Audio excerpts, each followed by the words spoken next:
मी माझ्या कार्यकर्त्यांसाठी 35 कोटींचं कमिशन सोडून दिलं असं विधान करून शिंदेच्या शिवसेनेचे आमदार संजय गायकवाड हे पुन्हा चर्चेत आलेत। वादानंतर आपण चुकून ते बोललो असं स्पष्टीकरण त्यांनी दिलेलं आहे। पाहूयात। माझ्यासोबत सायकलवर फिरणारे कार्यकर्ते आज फॉर्च्यूनरमध्ये फिरतात।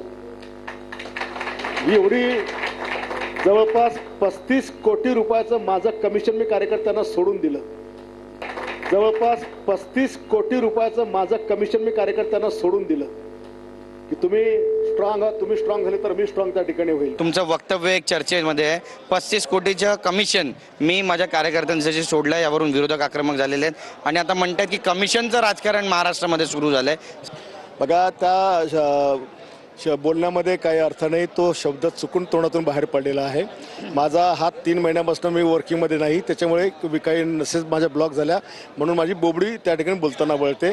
तर मी हे शब्द वापरला होता की सारखे ठेकेदार मला कामं मागायला यायचे आणि तेच कामं करायचे, पण काही कार्यकर्ते म्हणे आम्हाला पण कामाची गरज आहे म्हणून 35 कोटीची कामं मी कार्यकर्त्यांना वाटली, असा तो शब्द मला बोलायचा होता। पण 35 कोटीची कामं वाटायच्या ऐवजी तो कमिशनचा शब्द तोंडामध्ये आला। यानंतर 50 कोटी एकदम ओके, तुमचे व्हिडिओ व्हायरल होत आहेत, यानंतर बरेचसे प्रश्न विचारले जात आहेत, तुम्हाला ट्रोल करण्याचा पण प्रयत्न होतोय। त्या सगळ्यांना माझा विनम्रपणे आव्हान आहे की माझ्या शब्दाचा विपर्यास झालेला आहे।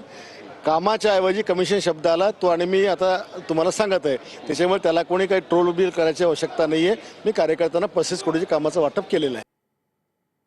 भाजप नेत्यांवर टीका करताना संजय गायकवाड यांची जीभ घसरली आहे। संजय गायकवाड यांनी नाव न घेता आमदार श्वेता महाले यांच्यावर टीका केली आहे। मित्रपक्षानं कार्यकर्त्यांवर अन्याय केल्यास गाठ माझ्याशी आहे असं संजय गायकवाड यांनी म्हटलेलं आहे। चिखली मतदारसंघामध्ये आपण जे चित्र पाहून राहिलो, आम्हाला असं वाटलं आपला मित्रपक्ष, आम्ही दुर्लक्ष केलं, आम्ही कधी लक्ष घातलं नाही। म्हणजे मी त्या मतदारसंघात पाहिलं की इतका भयानक त्रास कार्यकर्त्यांना आहे। तर आता जेव्हापासून माझ्याकडे प्रकरण आलं, आता कोणाची तुम्हाला त्रास देणार आहे? अरे आम्ही तर आखाड्यातले, मैदानातले, तुम्ही तर घरातले, आणि इकडे नातं। आता मी आज काय नाही बोलत, तुम्हाला भाषणात बोलेन, पण काळजी करू नका, शिवसेना आपल्याला चिखली तालुक्यात ताकदीने वाढवायची आहे।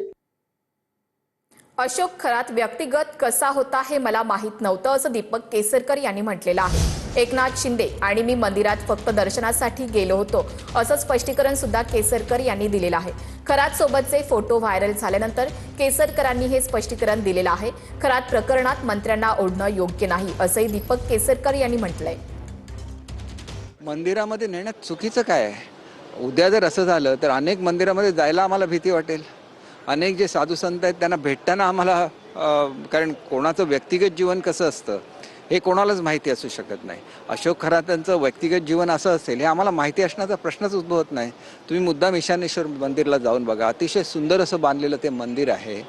एवढं सुंदर मंदिर बांधल्यानंतर त्या ठिकाणी बोलवलं तर जाणं हे आपलं कर्तव्य असतं।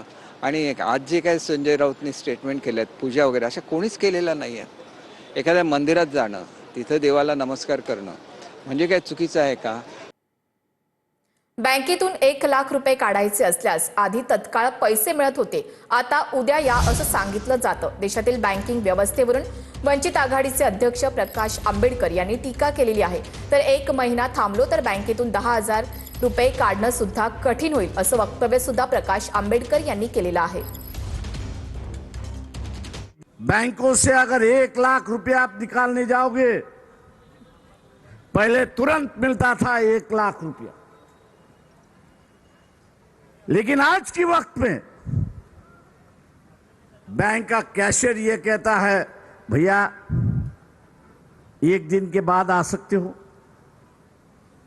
के कैशियर से पूछा कि भैया 1 लाख रुपया आप दे नहीं सकते, बोले नहीं दे सकते क्योंकि तिजोरी में पैसा ही नहीं है।